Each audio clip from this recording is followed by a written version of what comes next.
Oi, pessoal, sejam bem-vindos a mais um episódio do Pangeia Cash, a existência cotidiana. Hoje, mais uma vez, uma temática super interessante para a gente trazer para cá, para nossa discussão, para o nosso bate-papo, né? Mais uma vez com minha amiga Thaís. Oi, Davi, muito bom ter você aqui de novo. Obrigada pela É presença. isto. E hoje temos um convidado mais que especial. Vou deixar as honras para a Thaís fazer. Hoje a gente está recebendo o nosso convidado Delano Rodrigues, que é designer, consultor e professor da Universidade Federal do Maranhão desde 2009, coordenador do Lab 10, Cidade, Laboratório e Design Social da cidade, doutor em design pela Faculdade de Arquitetura da Universidade de Lisboa.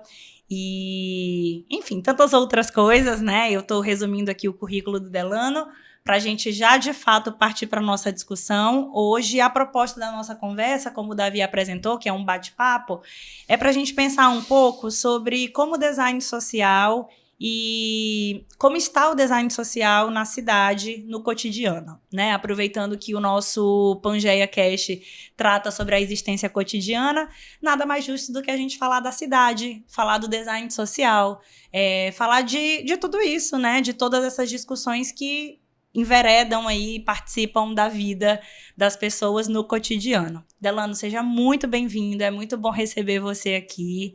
Eu queria te passar a palavra para apresentar um pouco, né, assim, eu fiz uma breve apresentação do teu currículo, mas para você, né, contar para quem está ouvindo e assistindo a gente, como que esse tema, né, a cidade, essa questão do design social, como isso apareceu na tua vida, como você se envolveu, né, nessa dinâmica. Ok. Antes de mais nada, quero agradecer, né, o convite do Pangeia Cast, né, para essa conversa sobre design social. É interessante fazer essa pergunta porque, inclusive, quando eu fui fazer a minha tese, o primeiro capítulo foi um capítulo para justificar o porquê eu estava escolhendo esse tema, porque a minha até aquela altura, a minha carreira toda tinha sido mais voltada a um design comercial, né? Uhum. Mais vinculado ao mercado. E aí, num dado momento, eu tive estúdio de design, eu trabalhei para empresas de diversos tamanhos, aqui e fora daqui. Então, mas num dado momento, talvez tenha sido uma crise, né, existencial, tá?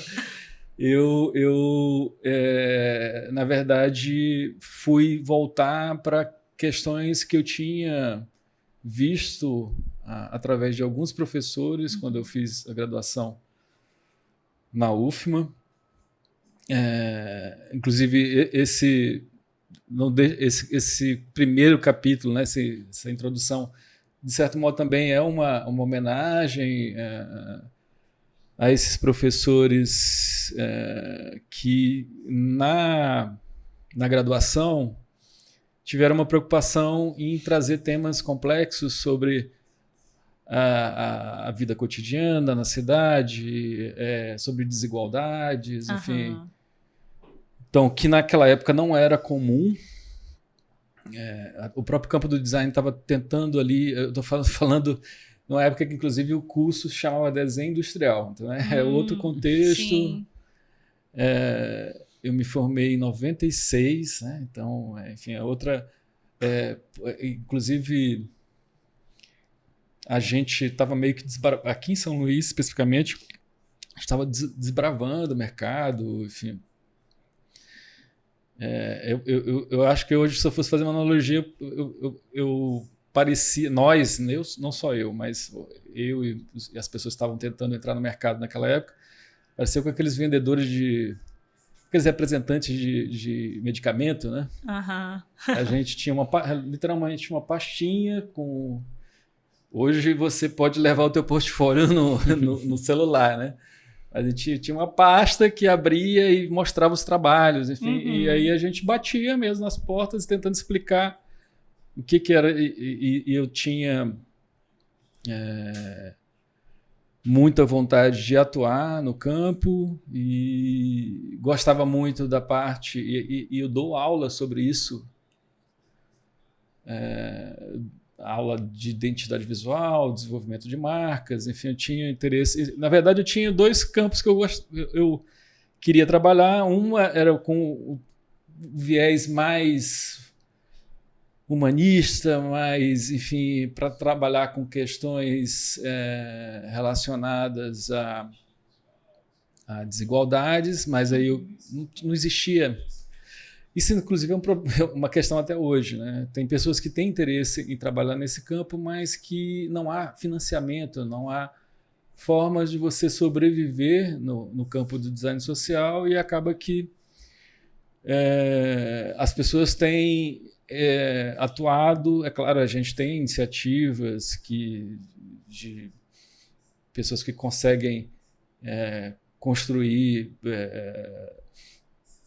projetos mais perenes e conseguem estabelecer institutos, enfim, que inclusive eu falo no meu trabalho de pesquisa e doutorado sobre essas iniciativas, tanto no Brasil quanto em Portugal, de trabalhos que têm mais tempo de atuação, enfim. Mas voltando ao assunto da graduação, eu tinha essa vontade. Me lembro até que eu tinha uma certa admiração por um setor, o setor de design do Hospital Sara, né? Eu confesso que eu não sei como é que está isso hoje, mas existia uma área chamada Equipos que desenvolvia todo aquele mobiliário que existe no Sara. Existiam designers trabalhando com aquilo, mas também as peças de comunicação, enfim, interna, sinalização, enfim, né? Importante. Então existia, isso não era uma coisa muito conhecida, e o interessante era que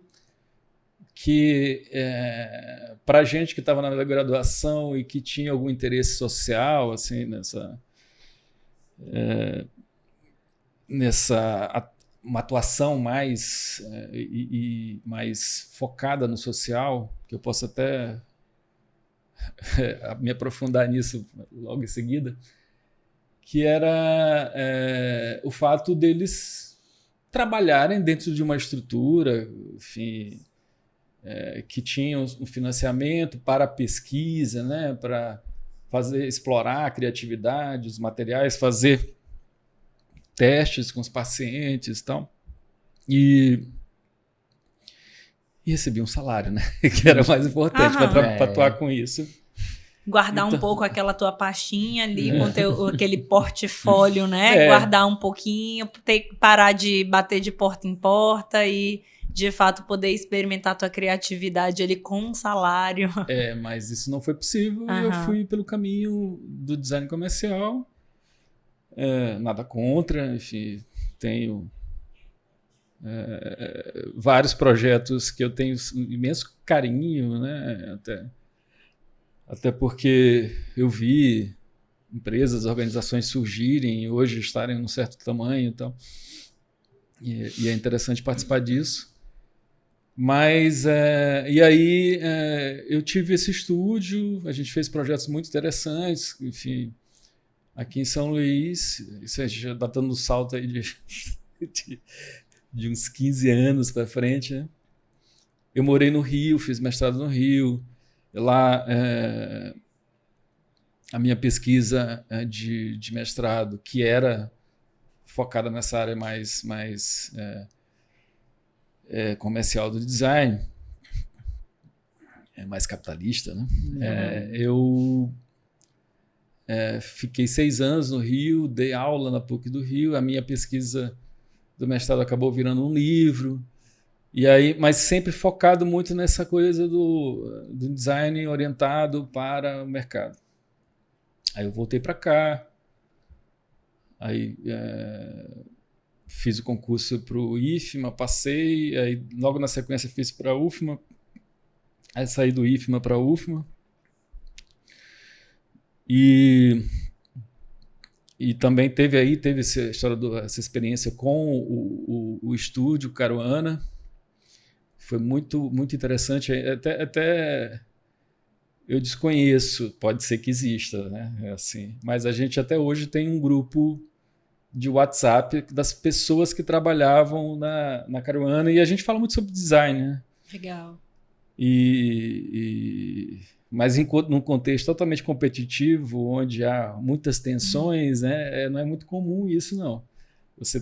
E foi um ambiente muito rico. Era uma escola de design também livre, né? A gente trouxe muita gente interessante para cá. Era uma casa onde tinha um estúdio, mas também a gente trouxe muitos cursos com isso. Só que aquilo, num dado momento, se tornou uma coisa... É difícil ter empresa no Brasil, gerir, né? Se tornou uma coisa muito pesada para mim, e eu pensei, por que não voltar naquele Delano lá da graduação? Até porque agora, aí tem uma questão central, que é o fato de eu poder, eu posso atuar na área do design social porque eu tenho um salário da universidade que permite que eu faça esse tipo de trabalho, né? E um dos desafios da minha pesquisa também é descobrir formas de financiamento que permitam designers atuarem nesse campo, né? Então, porque, enfim, as pessoas precisam pagar os boletos, né? Claro. Precisam, enfim. Exatamente. E também a própria inconstância do voluntariado, né? As pessoas são voluntárias nas brechas das suas vidas. É claro, aqui sei que existem outras pessoas que são muito altruístas e fazem voluntariado, né, de uma forma mais intensa, mas no geral eu tenho observado que essa questão do voluntariado perpassa essas brechas, né? A pessoa trabalha, a pessoa tem sua vida privada, sua família e tal, e quando sobra um tempo ela pratica o voluntariado. Então, atuar com questões sociais sustentada por voluntariado é muito complicado, né? Porque você acaba muitas vezes não conseguindo implementar as ações porque você não tem os recursos, tanto humanos ou financeiros, para colocar essas ações em prática. Então,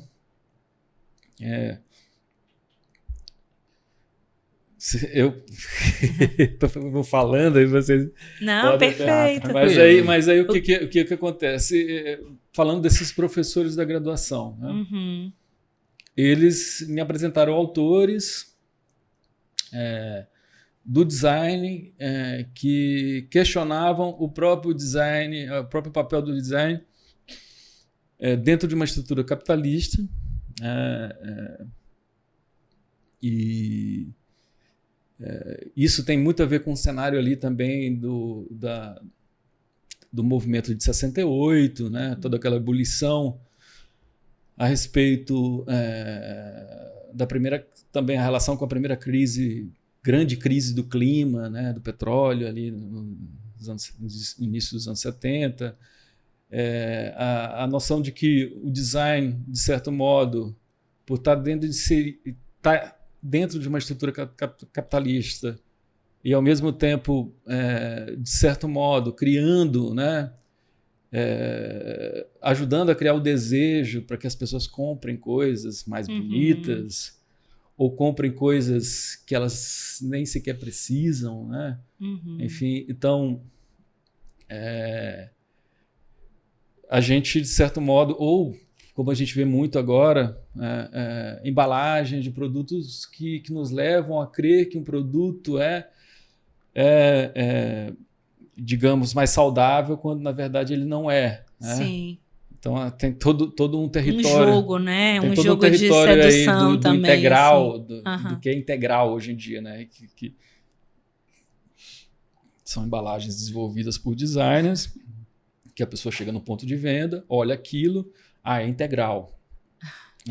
Quando, na verdade, a informação que importa está lá em letras muito pequenas e aquilo, todo aquele contexto de uma embalagem encantadora que te faz comprar ali. No ponto. Então, esse design comercial que muitas vezes induz as pessoas a fazerem coisas que não vão fazer bem para ela. Ao mesmo tempo,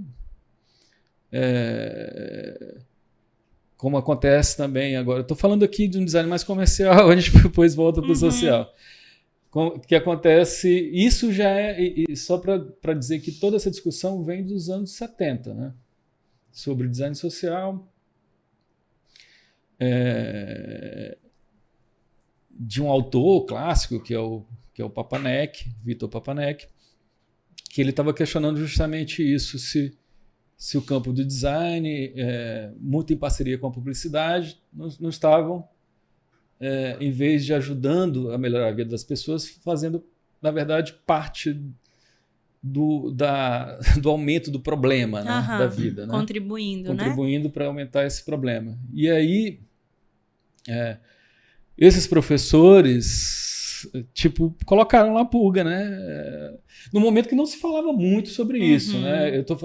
Mas eu só posso falar do contexto da UFMA. Né? Sim. Então, talvez em outras universidades essa discussão, em outros mercados, né? A gente está falando de um mercado mais periférico, né? No Nordeste, quase Norte e tal. Hoje, a gente vê muita gente atuando no design, fazendo, gente contratando design, né? Aqui em São Luís e tal. Mas na época não era assim, né? Então tinha uma leva de professores que estavam muito preocupados com essa questão do mercado e tinham esses três que estavam ali. Uns que faziam resistência ao... Eu não sei se era uma resistência, era muito mais ali operando no que eu acredito que seja também o espaço da universidade, né? Que é trazer uma perspectiva crítica. Olha, você sabe que você vai fazer essa coisa, um cliente vai te pedir uma coisa que pode até causar algum tipo de problema para outras pessoas, e na hora que você está fazendo, você vai saber, olha, estou fazendo porque eu tenho que pagar meus boletos, mas eu não concordo com isso aí, enfim. Enfim, aí tem outras relações de poder no jogo, enfim. E aí o que acontece? Isso ficou, né? Mas ao mesmo tempo com uma perspectiva muito objetiva de querer atuar no campo do design e saber que isso não dava dinheiro. E continua não dando, né? Apesar de, tem casos de gente que atua nessa área, que conseguiu buscar formas de financiamento, né? Através de editais, buscando também, inclusive, editais estrangeiros, né? Dos Estados Unidos, da Europa e tal. E essas pessoas encontraram formas de atuar nesse campo com essas questões sociais, questões relacionadas à diminuição, né, das desigualdades sociais do Brasil, de valorização da cultura popular, questões relacionadas com a própria cidade, né? Como viver na cidade, como participar. A gente, inclusive, vai ter eleição agora, e muita gente... Eu estava até ontem conversando com umas pessoas no aniversário e muita gente não sabe... A gente está falando amanhã, eleição. Sim. Ontem as pessoas não sabem qual vereador votar, né? Aí me perguntaram assim, olha, eu sei quem eu vou votar, mas você precisa ver se isso... Eu posso te dar um número aqui, o perfil no Instagram, mas você precisa ver se encaixa naquilo que você acredita, né? Mas é impressionante como a gente não sabe, muita gente não sabe o papel do vereador, do prefeito. Fora que a gente vai ter também o plebiscito, né? Pela questão da gratuidade, do transporte público para estudantes da rede pública. E tem muita gente que não entende, né, a importância dessa discussão, né? Essa questão de... Né, porque eu penso que é uma forma de... Não sei se tem muito a ver com a nossa conversa, mas... Eu acho que não interessa se a gente está falando da cidade, né? Se a gente não está dando oportunidade para as pessoas viverem na cidade, né? Sim. Poderem conhecer a cidade, né? E o transporte público, ele é um direito, né? Constitucional. As pessoas têm o direito de ir, vir E aí a gente sabe que o transporte público, né, é uma questão, porque muitas vezes, né, as pessoas precisam sair de casa para ir trabalhar e voltam do trabalho para casa e gastam muito tempo ali no transporte, que muitas vezes não tem a infraestrutura necessária. E aí, se a gente não dá a oportunidade dessas pessoas poderem, né, irem, virem e se locomoverem para viver outras coisas na cidade, né, eu acho que isso tem um impacto também, né, na existência dessas pessoas, está limitada, né? Eu não sei, assim, pensando alto, como a questão do design social se integra, porque eu estava te ouvindo falar e eu fiquei com essa sensação de que quando a gente está falando de design social, tu fez um contraponto lá com um design comercial, dei o exemplo lá das embalagens que são feitas para passarem uma ideia de uma coisa que não é, para confundir, né? Que, enfim, isso é uma pegada comercial mesmo.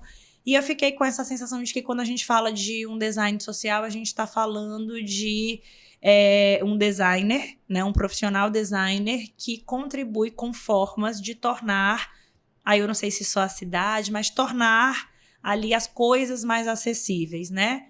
Porque aí tu deu o exemplo dos cartazes, das placas, dos móveis, de uma estrutura, né? Não sei se uma edificação. Mas só para eu entender melhor, e quem está ouvindo a gente também, assim, qual é o papel do design social? O que faz um designer social, né? Um profissional que trabalha nessa área? Inclusive, foi até uma coisa também que eu trouxe A gente está usando digamos, esse rótulo, né, design social, mas existe uma infinidade de rótulos, por exemplo, design para inovação social, design para combate à pobreza, design para os outros 99%, né, porque tem 1% bilionário, o resto fica com a parte menor do bolo. Então, muita gente que atua nesse campo, eu tive no evento em Fortaleza recentemente falando sobre o Lab Day Cidade, mas na verdade falando muito mais do aprendizado da gente com os coletivos, né? Enfim, acho que a gente tem aprendido muito mais do que ensinado, essa noção de participação, essa noção de comunidade que tem muito na periferia, né? Justamente para conseguir sustentar suportar, né, todas as violências praticadas pelo Estado, a ausência de aparelhos do Estado, de educação, de saúde, de segurança, de transporte, como você bem falou, né? A precariedade da vida, né, que afeta a saúde mental, enfim. Então tem tanta coisa acontecendo lá, mesmo assim essas pessoas conseguem, de certo modo, criar laços comunitários que a gente que mora em condomínios, a gente muitas vezes não sabe quem é o vizinho que está na porta da frente. Verdade. Né? Então e é claro que não estou querendo florear, né, esse contexto, mas é uma realidade. Nesses territórios ainda, claro, também as relações, e aí a gente vai falar sobre design social. Tem gente que acredita que o design social é um design que lida com todas essas questões sociais que afetam a vida cotidiana. Também. Né? Uhum. Eu já acredito no design social, e aí juntando as duas palavras, né? Design, né? Então, um campo do conhecimento que tenta articular recursos e a partir de um objetivo pré-determinado, de algo que eu tenho que fazer, né? Pensar nessa mesa aqui, por exemplo, uma mesa para um podcast, o que tem as características da mesa do podcast, qual altura, qual material mais adequado, a funcionalidade, né? E tal. onde eu posso fazer, quanto custa, tal. Então, pensar o projeto, né, dessa mesa. Mas, ao mesmo tempo, a palavra social ela está relacionada, se a gente for uma perspectiva sociológica, a tudo que afeta sistemas sociais, né? Sistema de relações entre pessoas, entre coletivos de pessoas, enfim, tudo que está dentro desse sistema. E aí é uma questão muito complexa, porque você está falando justamente do choque das agendas individuais com as agendas coletivas, enfim, né? Então, o design social que a gente tem trabalhado no Laboratório de Design Social da cidade é muito mais esse design que tenta facilitar conversas, né? Tenta entender, por exemplo, se a gente tem atuado junto ao coletivo de mulheres negras da periferia, um coletivo de mulheres que atua na favela do Coroadinho, mulheres muito potentes, muito jovens, inclusive, assim, na casa entre os 20 e 30 anos, né? E que tem feito um trabalho incrível lá na Casa das Pretas, no Coroadinho. E a gente tem colaborado com elas muito mais nessa questão de entender eu quero colocar tal ação em prática, uma ação específica em prática. Então, como é que a gente faz isso? Que tipo de conhecimento a gente precisa para fazer isso, né? E isso a nossa relação começou desde o mais básico, né? Os estudantes da graduação fizeram uma cadeira que eu dou aula, um projeto da identidade visual da marca delas. Mas aí é uma coisa, por exemplo, você às vezes entrega para o cliente um projeto desse, ele não sabe colocar em prática, porque ele vai precisar de um designer também para colocar aquilo em prática. Então o processo começa com o que a gente chama de oficina de saberes, que é justamente tentar, no caso isso aconteceu há 3 anos atrás, mostrar para ela como é que conhecimentos básicos de design pudessem fazer com que elas mesmas conseguissem, por exemplo, fazer a divulgação do trabalho delas dentro do perfil do Instagram, que é um veículo que muitas dessas organizações usam para divulgar sua atuação, o seu trabalho, enfim, né? Então, outro caso, né? Mas já para uma outra organização que a gente também colaborou. Queremos fazer um podcast. As pessoas que estavam dentro do laboratório até saberiam fazer a marca do podcast, até pensariam aqui na ambientação do podcast, mas não sabiam que tipo de equipamentos eram necessários para ter um podcast. E isso eu estou falando de equipamentos, não dessa mega estrutura que a gente tem aqui para gravar o PangeaCast, mas de coisas muito básicas que pudessem ser compradas aí com custo baixo, tal, enfim. E a gente trabalha muito nessa ótica de implementação. Vamos implementar mesmo que não esteja perfeito depois. A gente vai melhorando, né, com uma ótica no modo beta, porque se a gente for pensar... E é uma ótica também da periferia, né, da gambiarra, né? Existem muitas discussões hoje dentro do design que isso também, de certo modo, é design, né? É um outro tipo de design. Que eu sou leiga, né, no design, mas eu te ouvindo, eu fico pensando como isso fala propriamente, né, de um tipo de design que é assim, a gente bota para rodar, né, do jeito que é possível fazer. E aí depois a gente vai descobrindo formas de tornar isso mais sustentável, né? A gente vai dando um jeito de organizar isso para que fique melhor, né? E a periferia faz isso de uma forma brilhante, né? Com poucos recursos eles conseguem colocar... E isso aqui também não estamos querendo também dourar a pílula, dizer que isso é o cenário perfeito. Sim, não é, né? Sim. Até porque o próprio capitalismo é que produz, né, essa escassez, né? Está sempre produzindo essa escassez de recursos, enfim, que afeta principalmente essas pessoas mais vulneráveis. E aí, mas existe uma inteligência de projeto, né, nas periferias, né? A forma, isso o pessoal do urbanismo, da arquitetura já descobriu também, né? A forma como são feitas as autoconstruções, né? Como essas pessoas aproveitam, às vezes, a própria característica do terreno, né, para construir suas casas, né? Então uma inteligência muito complexa, muito sofisticada ali, que também é parte para a comunicação. Você vai numa feira popular, você vê muitas peças ali, desde marcas até, enfim, peças de comunicação mesmo, cartazes, enfim, anúncios, né? E com uma inteligência muito sofisticada, como eu disse.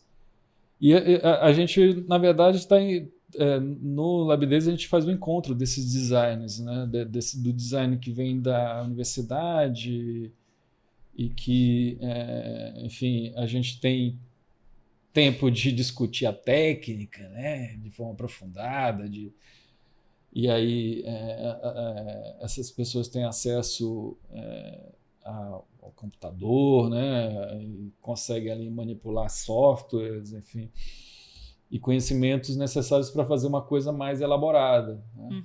E existe esse outro design que é na raça, né?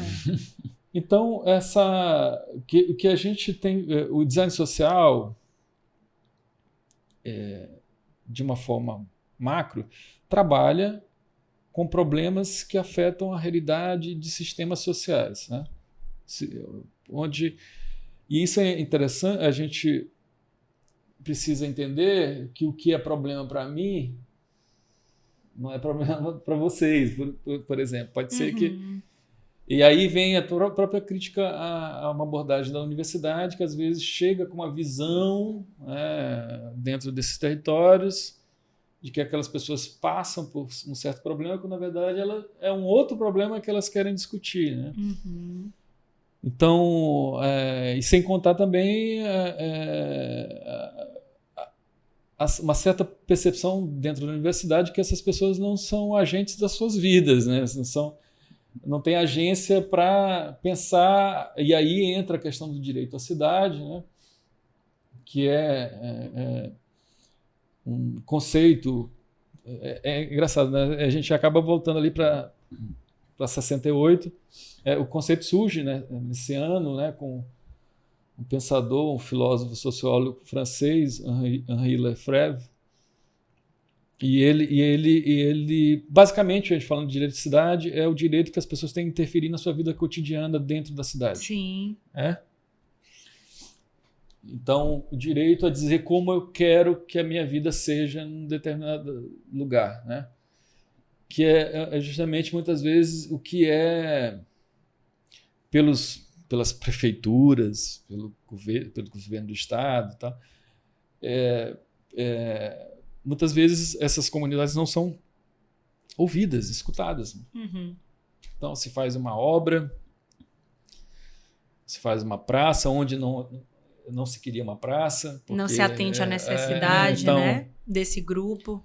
A própria questão ambiental, né, e o racismo ambiental que afeta... E a gente aqui em São Luís, que não sei como é que o clima está mudando, mas a gente tem uma realidade de ter metade do ano chovendo e outra metade sem chuva, né? Mais ou menos é o que a gente está habituado, né? O primeiro semestre, né? E isso afeta de uma forma muito agressiva esses territórios que estão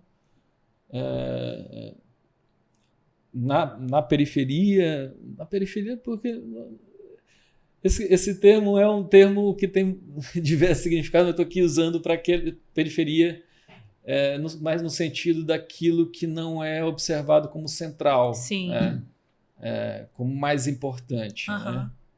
Então, se constrói um viaduto onde não é preciso, em detrimento na resolução dos problemas de enchentes que acontecem, por exemplo, no Coroadinho, que é o bairro que eu tenho colaborado, né?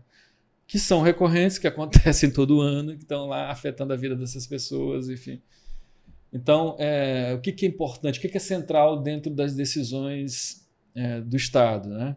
Interessante Então, pensar também quem são os grupos que são silenciados, né? Exato. Que é isso que tu tá falando, assim, nesse conceito de periférico, aquilo que tá um pouco mais à margem, que não tá no centro, exato, né? Que é um contexto de silenciamento, de necessidades, né? Afastamento ali do reconhecimento do potencial desse bairro, desse grupo, dessa comunidade. Exatamente. E aí a gente vai criando cada vez mais, eu digo, né? A sociedade, né?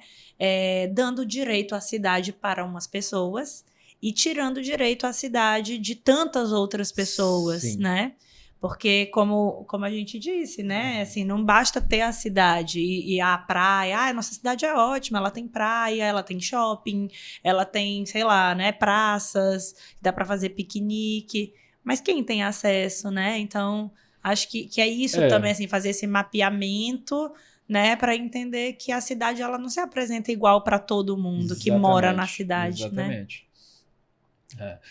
No cenário ideal, o que a gente precisaria é justamente, como você mesmo colocou, fazer esse mapeamento das áreas que são mais vulneráveis, que precisam de intervenções mais urgentes e atuar nessas áreas, né, para mudar essas realidades. Né? Mas o que a gente vê é muito mais o investimento sendo feito naqueles lugares onde, de certo modo, estão as pessoas que têm um poder, né, de influir nessas discussões nos gabinetes, enfim. Né? Então é o que acontece com muita frequência. Né? E aí a gente pensar, por exemplo, no Coroadinho, como a 8ª maior favela do Brasil, né? Não, também uma novidade para mim. Já foi a 4ª. Né? Mas você diz de tamanho mesmo, de tamanho. Quantidade de pessoas habitando aquele espaço. Exatamente. É bem expressivo. É bem expressiva essa colocação. Sim, sim. E imaginar que é uma cidade, né? De certo modo, não deixa de ser uma cidade, dentro da cidade, que geograficamente não está tão distante do centro da cidade, do centro, né, fundacional aqui da cidade de São Luís, mas que ao mesmo tempo é deixado à revelia, né? Enfim, em diversas questões. E aí a gente cabe a gente entender que, de repente, deveriam existir outras dinâmicas, né, de gestão pública que observassem as questões que perpassam um território tão grande, tão expressivo, com muita potência, muita criatividade, assim, muita cultura, muita história. Até porque muitas dessas pessoas se deslocaram do interior do Maranhão, de quilombos, né, do interior para uma vida melhor, né? Buscar uma vida melhor e foram ocupando aquele espaço ali, enfim. E então tem toda uma potência a ser explorada que não está sendo explorada, enfim, não está sendo observada e que poderia existe uma economia muito forte lá, enfim, pulsante, enfim. Existem grupos culturais, existe gente produzindo moda, por exemplo. Né? Já são 3 anos do Lab 10 Cidades. A gente está indo para o 4º ano de atuação. E aí, esses 4 anos acompanhando essa comunidade lá no Coroadinho. Acompanhando, na verdade, a gente trabalha com organizações sociais, né? Variadas, não? Não. Organizações sociais que surgem dentro do território. Tá. Porque existem outras que são de fora e vão atuar lá. Não, mas o nosso interesse é justamente colaborar com aquelas pessoas que vivem no território, vivem a realidade e querem de alguma forma, melhorar essa realidade.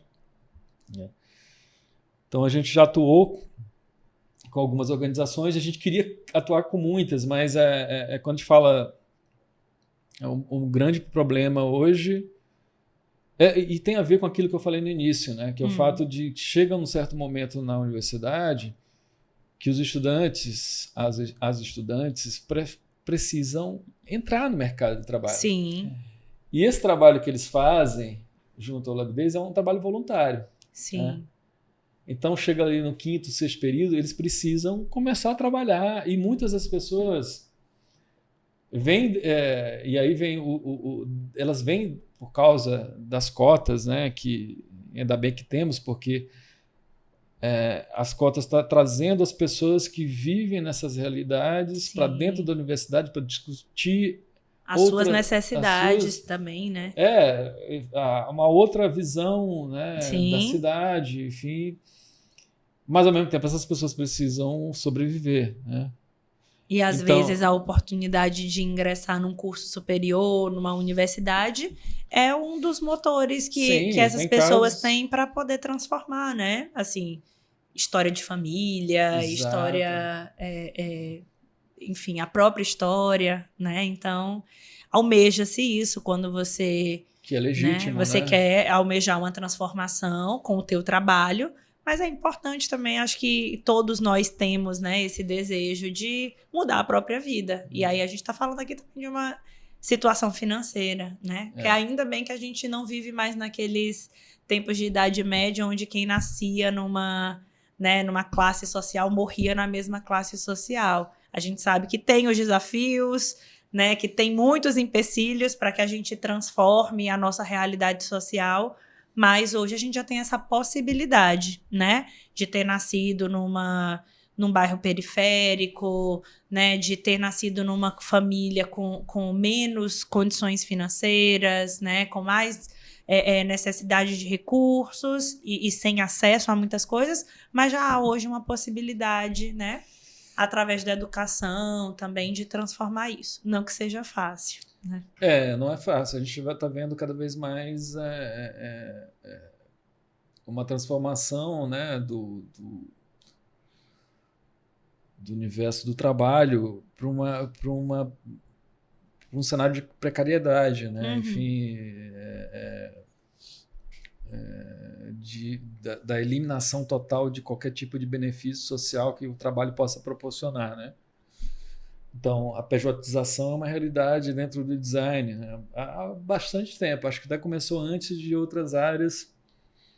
Então, é um cenário bem preocupante, né? Enfim, e que se agrava quando a gente pensa na área social, porque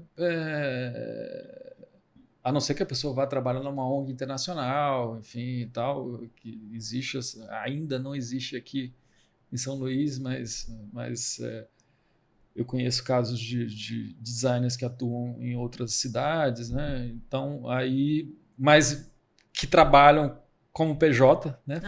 Mesmo assim, trabalho sem carteira assinada.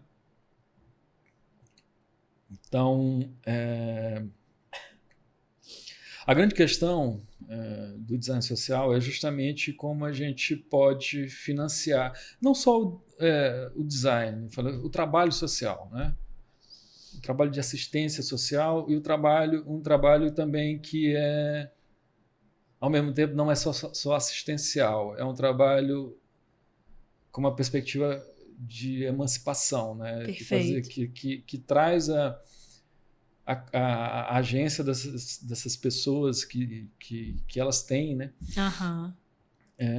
Para poder mudar as suas próprias vidas. E aí existem, enfim, casos assim, e eu estudei um caso específico em Portugal que é um edital Portugal, o regime político lá é o parlamentarismo, né? Então não existe essa figura dentro do executivo, do prefeito, né? Lá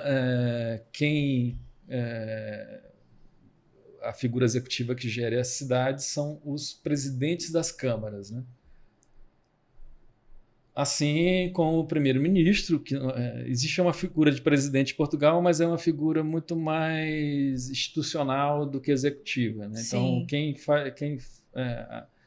gere o orçamento, quem faz as políticas públicas em conjunto com as assembleias, né? É o primeiro-ministro, no caso macro, né? E nas cidades é o presidente da Câmara, né?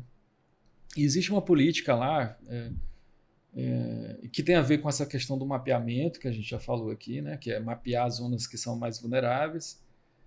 Existe um edital público chamado BIP-ZIP, Bairros de Intervenção Prioritária, Zonas de Intervenção Prioritária, né? Então, é um edital aberto que convoca as pessoas a atuarem junto a associações de bairro. E aí, como esses bairros já estão mapeados. Certo. Os bairros que têm demandas mais urgentes estão mapeados. Uhum. E o foco é nesses bairros. Você não vai conseguir participar desse edital numa área mais privilegiada de Lisboa, por exemplo, né? Então, eu estou falando desse caso porque eu acho que é um caso para a gente pensar como a gente pode tornar a gestão pública mais inovadora, convocando as pessoas para pensarem naquilo que é importante para elas. Isso porque dentro da burocracia estatal não é possível, existe pouca gente para trabalhar e, ao mesmo tempo, essas pessoas muitas vezes não têm tempo para se aprofundar nessas realidades. Enfim, existem também as agendas, enfim, os interesses, né?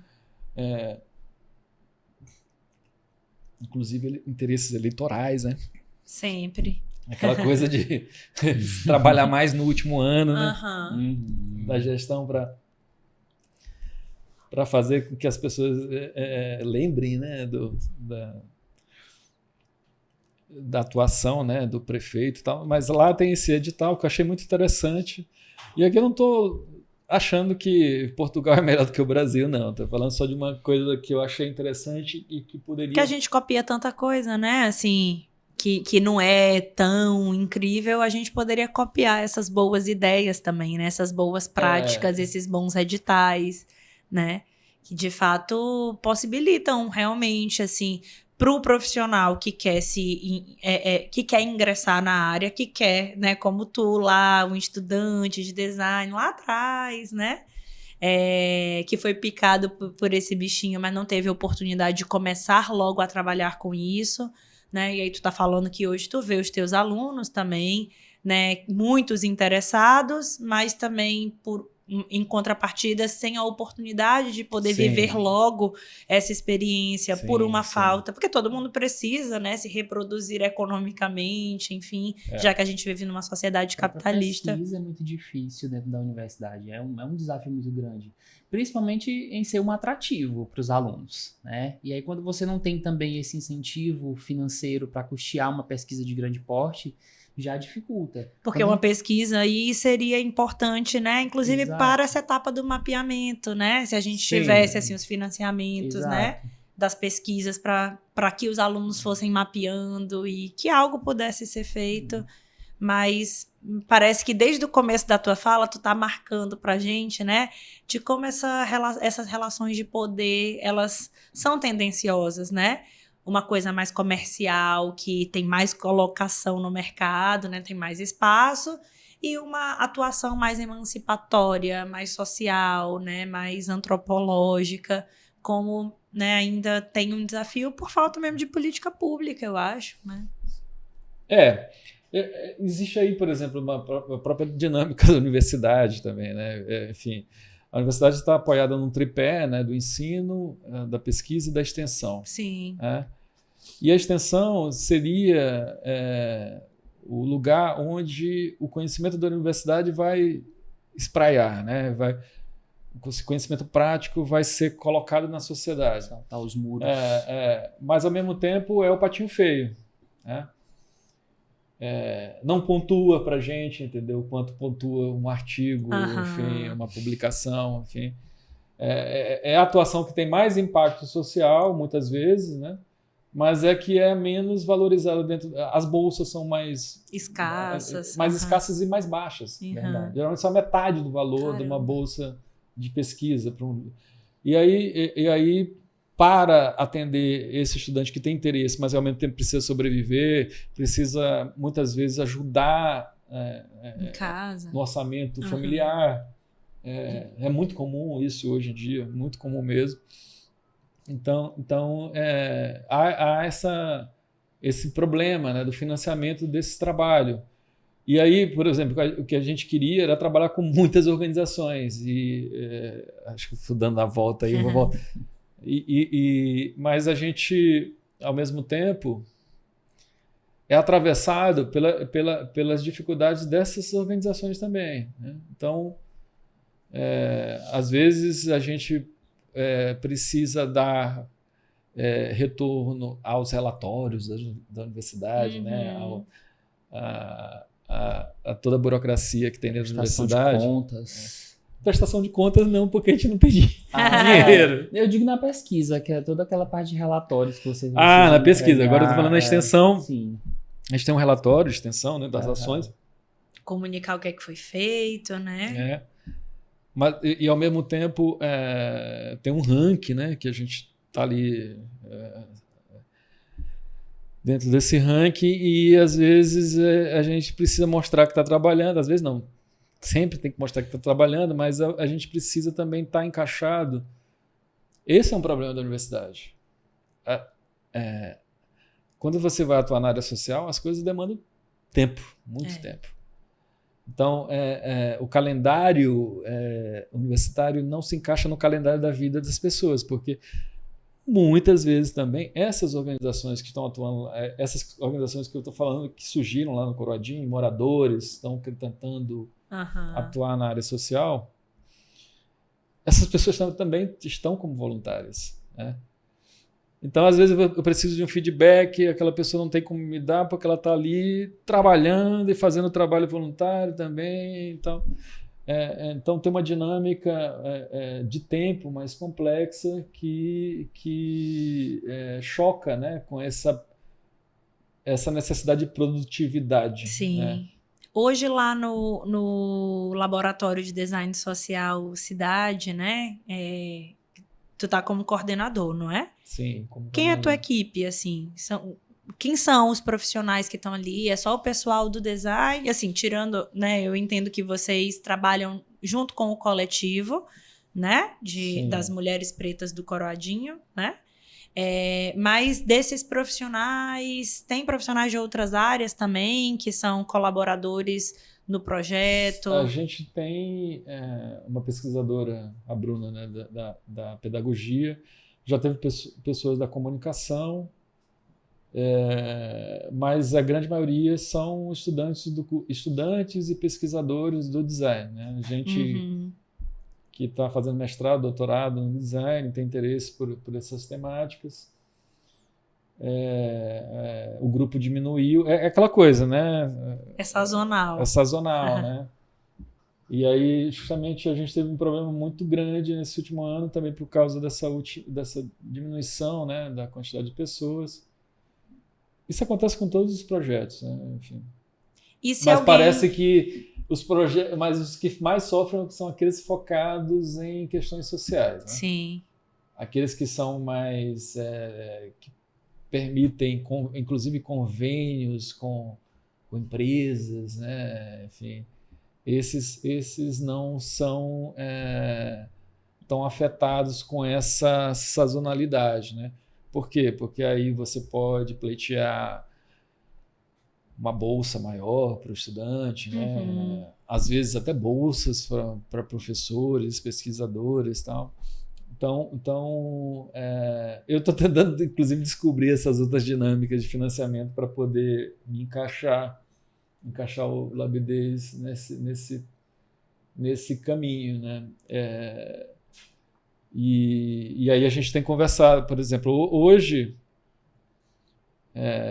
eu trabalho na parte do ensino, direcionando as disciplinas que eu dou aula para atender no caso, eu trabalho com projeto de identidades visuais. Então, a Sim. gente, todo semestre, tem trabalhado com organizações que não têm como pagar esse tipo de serviço, né? A gente começou... Na verdade, isso é uma experiência que eu já tinha feito com o Sebrae antes de ir para o doutorado, antes de 2000... Antes da tua virada 2010, de chave. Entre 2010 e 2013, eu tinha uma parceria com o Sebrae que me indicavam projetos muito nanoempreendimentos, né? Sim. Coisas assim, muito pequenas. A gente fez umas coisas na ilhinha ali, com pequenos empreendedores e tal. E aí depois, quando eu voltei do doutorado, eu já foquei as disciplinas para organizações que desenvolvem algum tipo de trabalho social. Então tem uma interseccionalidade, né? Assim, desse design mais comercial, da criação da identidade e tal. É possível, né? Eles aprendem nessas disciplinas a fazer um trabalho para qualquer tipo de cliente, mas só que eles trabalham com um cliente real. Prestando um serviço mas um cliente que também tem a relação com a própria função da universidade pública, né? Nossa. Então, eles fazem um projeto real que vai ser implementado por uma organização que não tem dinheiro para pagar e, ao mesmo tempo, em contrapartida, tem um projeto que eles podem colocar no portfólio deles, né? Então, tem sido uma forma, né, de mobilizar. Tem sido uma forma. Eu estou no momento e a gente já atendeu quase 40 projetos de 2020 para cá, né? E um dos primeiros projetos que a gente atendeu foi justamente do coletivo de mulheres negras, né? E ali eu olhei assim, eu falei, nossa, que potência, como é que a gente pode colaborar mais, né? Não parar por aqui, né? Justamente porque você visualizar que são pessoas muito jovens e ao mesmo tempo muito politizadas, muito engajadas né? na mudança da realidade, daquela realidade do coroadinho, né? Então eu inclusive convoco vocês a conhecerem o trabalho da Casa das Pretas. Perfeito. E assim, se alguém que está ouvindo ou assistindo tiver interesse de se vincular, fazer parte, né, do projeto, do laboratório, o que precisa, assim, quais são os critérios? Tem que ser um aluno devidamente matriculado? Não, tem algum requisito? Pode ser um voluntário. Na verdade, a gente está, esse ano, a gente vai tentar fazer um pouco diferente dos outros anos, né? Nós estamos conversando com as meninas, eu falo meninas porque elas são jovens, né? E eu já estou assim, já passei o cabo da Boa Esperança. Então, mas essas mulheres, né, do coletivo, a gente tem atuado junto a elas, vai para lá, inclusive a sede do Labidez é praticamente a sede da casa do coletivo, que é a Casa das Pretas. E a gente, esse ano, quer levar o coletivo para dentro das universidades, né? Então, por exemplo, elas têm um projeto na área de saúde mental, né? Que a gente quer que elas já começou, inclusive com a Marina, né, a professora Marina, começaram a conversar sobre essa possibilidade desse projeto ser viabilizado, né? Lá. Porque o que a gente faz? A gente, todo início do ano, a gente conversa com elas, o que vocês querem fazer esse ano? O que vocês querem colocar em prática? Tem coisas que são do campo do design mesmo, peças de comunicação, ou são marcas, identidades visuais, são alguma coisa de mobiliário, alguma coisa enfim, ou até mesmo uma coisa organizacional, porque tem a área de design de serviços, né? Então mudar ali uma rotina e tal, de trabalho. Mas tem coisas que não são do nosso campo, entendeu? Então, o que a gente pode fazer num projeto de saúde mental? A gente pode fazer a comunicação, né, desse projeto, mas colocar esse projeto em prática, não. Né? Então, existe essa coisa da gente tentar também ampliar a rede em torno da Casa das Pretas. Né? Isso envolve capital social, né? Enfim... Quando eu conversei com a Marina, é porque eu sou amigo da Marina, Sim. enfim, e vi que poderia ter essa ponte. Essa chance dela agregar também ali, né, com o conhecimento dela. Mas, ao mesmo tempo, a gente tem tentado ver... porque o Labidez, ele trabalha dentro da perspectiva de como é que a gente pode construir sustentabilidade social e financeira para essas organizações. Né? Uhum. Então, o que pode ser feito para que essas organizações consigam conduzir seu trabalho com uma estrutura organizacional onde as pessoas possam receber um salário, enfim. E ter autonomia, né? Autonomia para se dedicar a isso, não serem voluntárias. Né? Uhum. Então, e ao mesmo tempo tem essa coisa do que elas observam, né? Essa questão da saúde mental. Elas estão lá recebendo as pessoas, né, em diversas ações.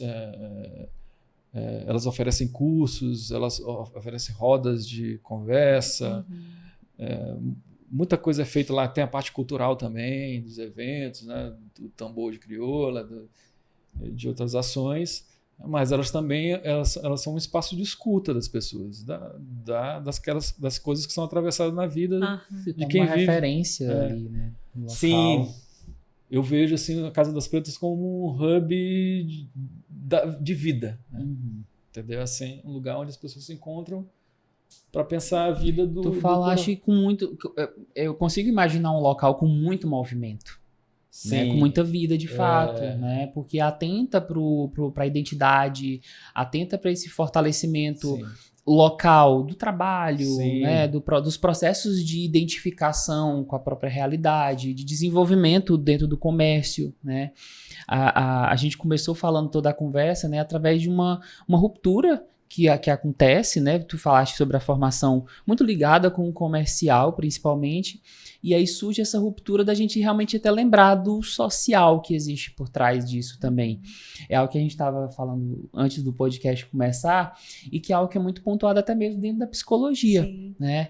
A nossa formação, ela é muito levada para um local do comércio, né? Da venda de um produto, que é, querendo ou não, a saúde mental, mas a gente se bate sempre, né, nesse choca com esse lugar do social que às vezes é colocado, eu não gosto de dizer que é colocado de lado, mas às vezes é esquecido, né, por muitos, e eu achei muito interessante como o teu projeto ele abraça isso, né, diante de uma ruptura com esse lugar do comercial, mas que também vai precisar dele. Ele é necessário. É integralizar, né? Integralizar. Eu senti que a gente está falando de uma possibilidade de integralizar essa parte, né? Que é fazer a diferença, fazer a transformação, como tu disse, né? Numa visão bem emancipatória, porque não é assistencialismo propriamente dito, né? É contribuir com o que vocês têm de conhecimento, de capacidade, para promover uma autonomia para que aquelas pessoas vivam, né, em condições justas, em condições né, possíveis para desenvolver seus projetos, seus trabalhos, suas ideias, e, enfim.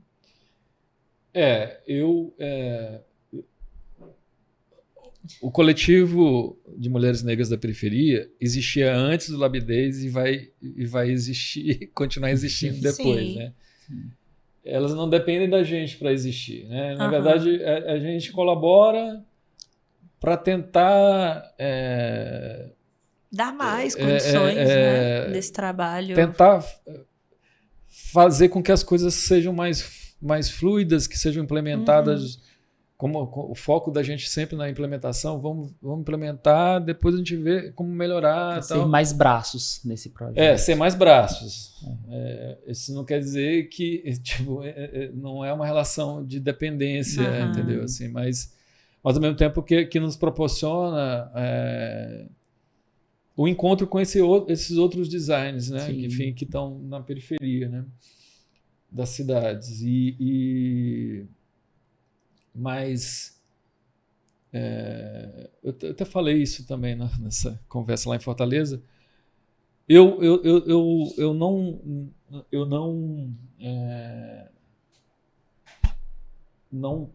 antes do laboratório eu não tinha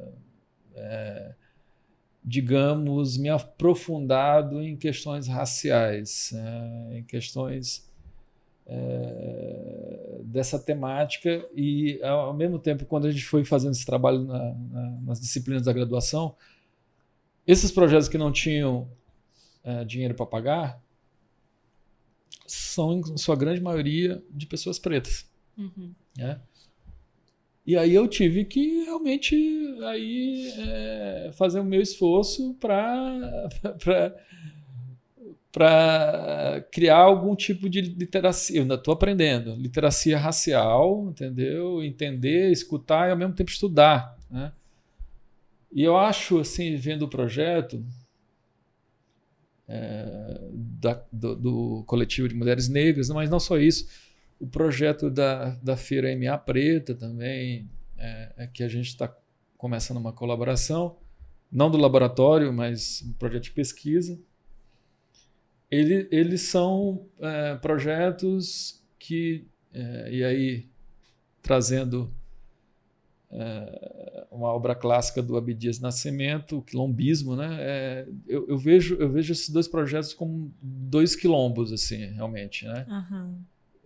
Porque muita gente tem uma ideia errada do quilombo como um espaço onde sei lá, pessoas se escondiam, fugitivos, né?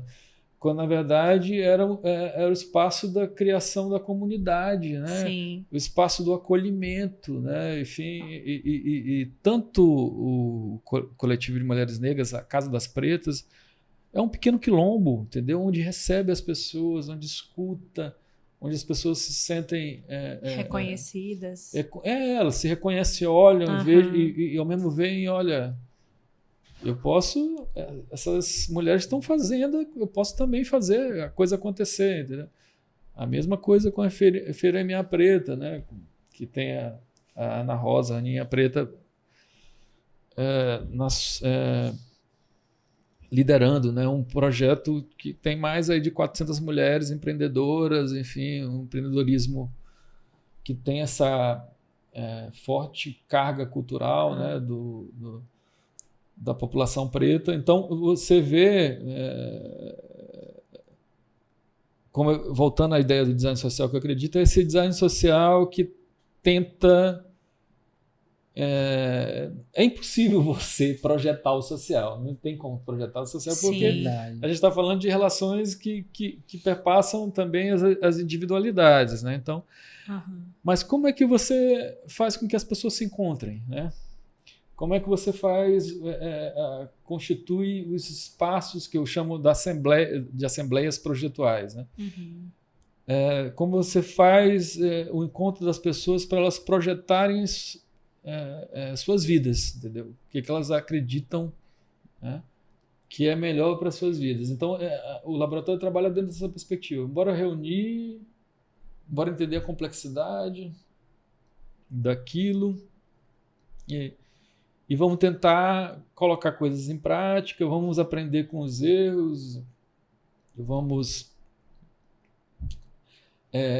também documentar os acertos, né? Então, dentro dessa perspectiva, eu particularmente tenho aprendido mais do que ensinado coisas, enfim. É claro que, por exemplo, eu fico muito satisfeito, a Meire, que é uma das lideranças, hoje ela até não está trabalhando muito com essa parte dentro, porque ela é a pessoa que está mais dentro do coletivo de mulheres negras, focada em escrever os projetos para participar dos editais. Ela tem essa habilidade, né? Mas só que naquele início ali da nossa relação, né? Ela que assistiu a aula lá básica de design da gente, ela começou a aplicar os conhecimentos e fazer as postagens. A gente até brincava, Meire, você vai desempregar a gente, né? Mas qual o sonho da gente? É que essas organizações se tornem sustentáveis e que elas contratem designers. Por saber o valor do design, eu vou agora ter um designer trabalhando comigo, eu vou contratar esse designer, ou eu vou fazer parceria, vou escrever projetos para editais junto com designers. Então, a gente vai ver o ciclo fechando quando elas tiverem condições de pagar, né, um criar uma estrutura consistente ali, né? Então, aí imagina, esse sonho ainda não está próximo, mas enfim, imagina essa situação, né, de elas olharem até alguém de dentro do laboratório, né, e falar assim, eu vou trabalhar com essa menina do Labidez e vou contratar, vou perguntar quanto é que é o trabalho dela, vou pagar, tal, enfim. Então, são sementes, né? Que estão sendo plantadas, mas, enfim, não tem como presumir quando elas vão, né, brotar. E é uma aposta, né? E eu acho que é isso, assim, o trabalho com o social, ele parte de um lugar sempre de uma aposta, né? E é um trabalho, né, fenomenal, assim, muito, muito importante a gente poder dar espaço aqui no nosso Pangeia Cast para ideias, projetos, inspirar né? outras pessoas que estejam e quem da psicologia também quiser contribuir, estou entendendo que para a virada do ano, né? Tem esse trabalho com saúde mental que elas estão pensando em desenvolver. Então, se por acaso algum voluntário, né, se sentir convidado, aí eu queria para tu divulgar as redes sociais, os contatos, como as pessoas, né, ficam sabendo sobre o laboratório, para a gente ir se encaminhando para o fechamento, porque senão a gente fica aqui até amanhã, a conversa tá boa, mas eu falo demais também. Pra gente, coisa de professor. Mas, né, para tu divulgar o projeto e para essas pessoas que estão nos ouvindo saberem como elas podem colaborar se tiverem interesse, participar. A gente se comunica mais pelo perfil do Instagram, né, o labidez.cidade. Já vou seguir. E eu também convoco vocês, a todos que estão nos assistindo, né, nos ouvindo também, a conhecer o trabalho do coletivo de mulheres negras da periferia. Quando você olha lá, uma bolinha amarela com uma mulher de turbante, uma mulher periférica, mulher preta periférica de turbante, né? E também da Feira MA Preta, que é também outro projeto muito potente que está em curso aqui em São Luís e que eu vejo assim que tem uma capacidade de impacto social muito grande, não só aqui em São Luís, mas também no interior do estado, né? Então, são projetos que... E como elas produzem mais conteúdo do que o Labidez, vai ser até mais interessante do que... acompanhar por lá. Mas não seja por isso, sigam todos, né? Sigam o coletivo, sigam a feira e sigam o Labidez, né? E, né, tem o teu Instagram, né? Não sei se é aberto, se tu compartilha algo lá, se tu quer deixar... né? O meu Instagram não é aberto, mas eu falo mais de trabalho. Eu mostro alguma coisa cotidiana também, fotografia, coisas que eu gosto assim, vejo nas cidades que eu tenho a oportunidade de visitar, e falo desses trabalhos da graduação, né? Mas agora recentemente eu até postei os projetos, né? Que os estudantes, as estudantes desenvolveram, né, sobre minha orientação, enfim.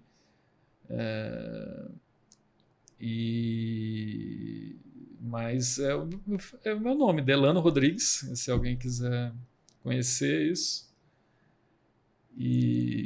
Mas o trabalho mais coletivo, né? Porque o Labidez, a gente está em 12 pessoas.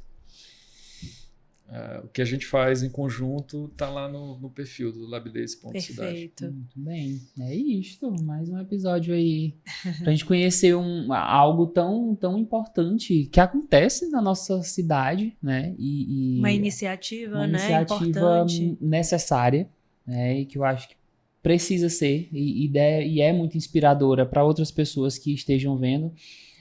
Querendo ou não, a gente acaba atingindo outros lugares que podem, né, se tornar bastante frutíferos para um projeto similar a esse também acontecer, atingir mais pessoas também, né? E aí, como a gente sempre fala, no trabalho de formiguinha, a gente ir conseguindo alcançar, né, novos espaços, mudar, né, levar transformação para algumas outras realidades também. É isso. Perfeito. Hoje a gente falou de existência cotidiana, só que numa outra linguagem, Exato. né? Porque tudo isso que a gente conversou aqui, né, fala perfeitamente sobre dar condições de vida, possibilitar escuta, né? Eu acho que a tua fala ela foi muito precisa nesse sentido, né? Não é chegar lá supondo que se sabe tudo sobre as necessidades dessa comunidade, né? Mas é deixar que a própria comunidade diga das suas necessidades e encontrar um jeito de ser braço auxiliar, né? De fomentar as ideias que eles próprios têm ali, né? Queria te agradecer muito, Delano. Obrigada pela participação. Maravilhoso. Pessoal, até a próxima. Até a próxima. Tchau, tchau.